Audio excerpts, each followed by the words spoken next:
अस्सलाम वालेकुम वरहमतुल्लाहि वबरकातुहू। जमशेद भाई, आपसे मैंने 3 खरगोश लिए थे, 2 मादा और 1 नर। तो ये तीनों मौजूद हैं, सेहतमंद हैं, सलामत हैं माशाल्लाह। और आज जो है ना, ये इस मादा ने 6 बच्चे दिए हैं और ये इसके बच्चे मैं आपको दिखाता हूँ।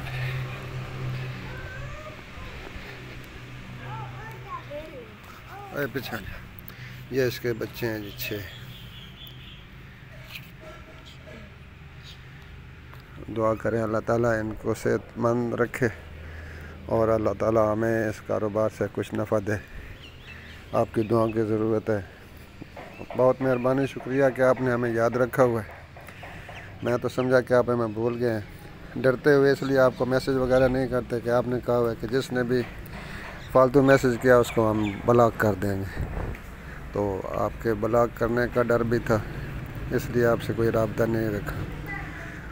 बस आपकी दुआओं की ज़रूरत है। अस्सलाम वालेकुम।